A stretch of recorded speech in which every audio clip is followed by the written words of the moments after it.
What's up, Tailgaters? You're in the booth with Tailgate Nate today. Welcome to my channel. Week 12 preview predictions continuing today when we're going to talk about a matchup in the SEC East. And while one of these teams are vying for a college football playoff spot, the other is coming off a very, very big loss.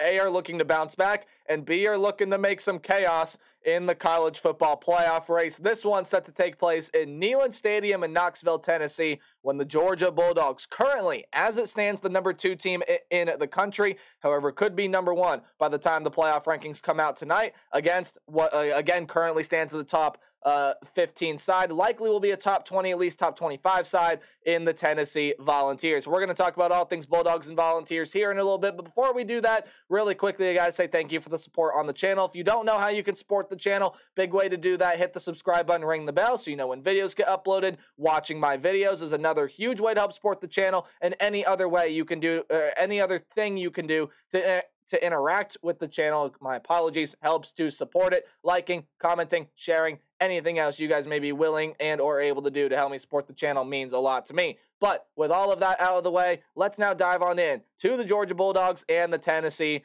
Volunteers. Georgia was able to beat Tennessee last season in Athens. Now you got to go on the road to play the Tennessee Volunteers. And while Tennessee had some college football playoff mishap happen to them late last season, Tennessee is going to be the one looking to cause it now if they can upset the potential number 1 team in the country in the Georgia Bulldogs. Let's go ahead and dive on into the stats both these teams have put up so far this season. We are going to start with the road team, and currently, again, as it stands, I'm recording this on Tuesday morning. The playoff rankings come out tonight as of recording this, so I don't have those updated rankings with me, but the Georgia Bulldogs currently, as it stands, number 2. They could be number 2. They could be number 1, but regardless, man, did you go watch that Ole Miss game? I mean, this Georgia team was firing on all cylinders. Offensively, defensively, it was just a complete dominant performance. It was exactly like I was watching Georgia over the past couple of seasons play a football game. This team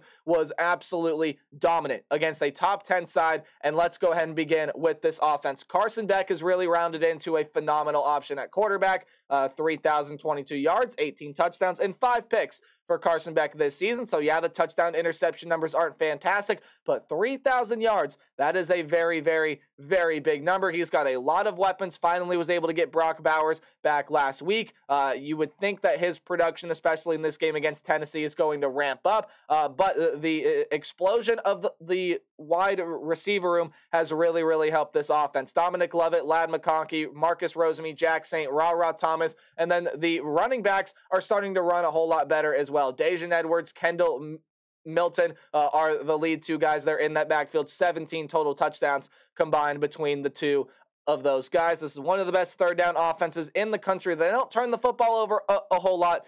It's also one of the best offensive lines in the country, allowing fewer than a sack per game. This is the Georgia team that is, again, really, really started to take control. They've really started to take shape offensively, and the defense has started to become absolutely dominant as well. Now, statistically, they've been pretty good all year long, but if you go back and you watch that game against the Ole Miss Rebels, I mean, my goodness. Yes, it took this Georgia defense a little bit of time to settle in. That's kind of the way that Georgia's defense has flown this year. It's just kind of taken them some time to really settle in, but as soon as they settled in this past week against Ole Miss, boom. It was like a light switch went off, and this Georgia team was able to do whatever they wanted defensively. This is one of the best third down defenses in the entire country. And while the turnovers haven't been there like last year, and while the sack production hasn't been there like last year, you kind of have a feeling that that's going to start ramping up, right? So only 13 turnovers. And I say only, but 13 turnovers, pretty good number to have. Only 22 sacks, at least when you compare them to the Georgia teams of seasons prior. But this is not the Georgia team of seasons prior. Yes, they still look really, really dominant, but there are a couple really, really key things that stand out here. One being that they're still really, really physical. And while they don't generate as much pressure as Georgia teams have in the past, this is still a really, really good defense that can take over games, that can control games, and pretty much do whatever they want. So Tennessee's got a tough task ahead of them, especially offensively, because if you go back and watch that performance against Missouri, well, Joe Milton and company did not have the best day. Only 6 points on the day for an offense that usually is pretty darn explosive. 2,283 yards for Joe Milton, 16 touchdowns and 5 picks. He does have a pretty good group of wide receivers here. That's going to be led by Squirrel White, my apologies, Ramel Keaton, and you got... my apologies again, haven't been feeling too well this morning. You got some other guys in that wide receiver room as you move down the line that can help make some big plays. But you also have some pretty solid pieces at the running back position as well. Jalen Wright and Dylan Sampson have been pretty solid options here for this team, as has Jabari Small. And then you've even seen Joe Milton's ability to be able to get outside the pocket and run as well. 11 turnovers for this team. Maybe you'd like to see that number get cut back. Still a pretty solid third down offense, but you have to be able to limit the pressure that is going to come by way of this Georgia pass rush. It is inevitable. And while Georgia may not have the pass rush they've had of seasons prior, they are going to find ways to get into the backfield. Tennessee's got to be able to limit Georgia's opportunities and be able to allow time for Joe Milton to make plays down the field. Now, when you talk about this Tennessee defense, if you're going to try to run the ball on Tennessee to be able to win the game, it is not going to work. They are like a lot of other teams in the country, including the Georgia Bulldogs. You try to run on this Georgia defense, it's just not going to work. You try to run on Tennessee, it's not going to work for a couple reasons. One, this rush defense is really, really good, especially after first contact. And it is a defense as well that just creates havoc in the backfield. They're one of the best pass rush units in the country, 33 sacks, 3.3 sacks per game. And I mean, you want to go ahead and take a look at something this Tennessee defense does really, really well. Yes, the secondary is very vulnerable, but the defensive front is very, very good, and they're going to be able to limit what Georgia's able to do on the ground. Now, Georgia through the air could have a lot more success than they've seen in some games prior. Well, not the Ole Miss game. They had a lot of success through the air there in that one, but it's a Tennessee team that's going to have to buckle up defensively because this is the Georgia offense that is humming on all cylinders. This is going to lead me here into my what to watch for, your kind of keys to the game, whatever you want to call it. It's things I think you should keep an eye on when you tune into this one. You'll see where to watch it here in a second, but let's talk about the current number 2 team in the country in the Georgia Bulldogs. And you've probably heard me say it throughout videos. If, again, you are someone that likes to watch every video on my channel, and I adore those people that do that. If not, hey, that's okay. We all got our own busy schedules. But Georgia is fully back to being the most dominant team in college football. It's why I jumped into number 1 in my top 25, because this team has had some inconsistencies this year. But when you go out and even though you are at home, but you still go out and you dominate a top 10 side, and now you're starting to look like the team that's won national championships in seasons prior, you deserve recognition for that. Georgia went out and just absolutely curb stomped the Ole Miss Rebels. They are fully back to being a dominant team, and it starts with having the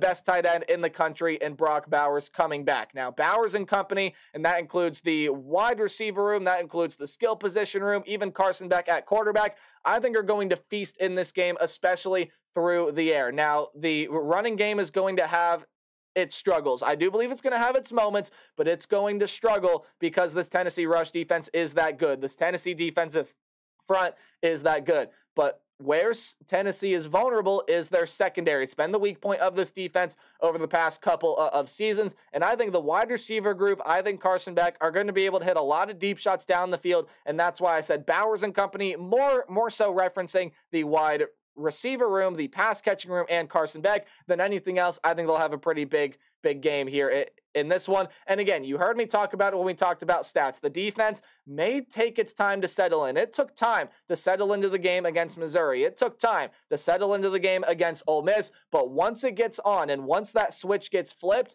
it will be too much to handle. And Tennessee's going to need to be able to jump out to a very early lead here and play some really sound defense. And a huge key in being able to jump out to that early lead is Joe Milton needs to have a massive bounce back game. Did not have his best game by any stretch of a mile against the Missouri Tigers. You got to be able to bounce back. You got to be able to put the team back on your shoulder, and you got to be able to say, all right, let's go, team. I'm going to carry you here. Now, he is going to need help. He is going to need his wide receivers to make plays. He is going to need this rush game to have some pretty solid moments as well. But it starts with Joe Milton. It starts with Joe Milton. He needs to be able to have a big, huge even bounce back game in order to pull off this upset. The run defense is going to be able to slow Georgia enough to where it's going to keep Tennessee in this ball game. Now, again, will the Georgia run game have moments? Yes, it's the Georgia run game. And again, this is the team that as a whole is really starting to find its stride. So the run defense is going to have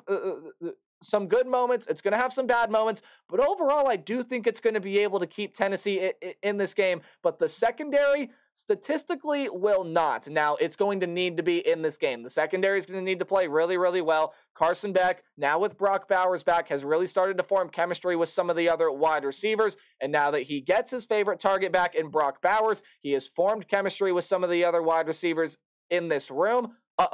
This Georgia offense is very, very dangerous, and the secondary is going to need to step up and play really, really well. But in order to win this game, it comes down to some of the little things. And by little things, I mean forcing turnovers. I mean generating negative plays, get Georgia into 3rd and longs, win the turnover battle, and get out to a hot start. Sadly, I just do not think Tennessee is going to be capable of doing that here in this game. From everything I've seen out of Tennessee so far this season, I just do not believe that Tennessee has the capability to be able to beat this Georgia team. Now, can they start fast? Yes.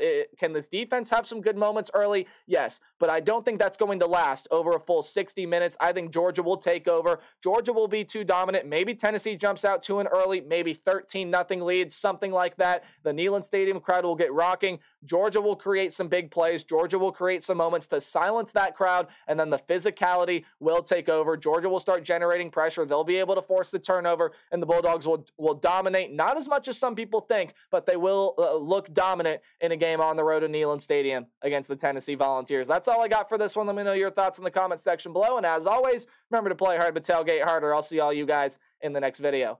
Goodbye.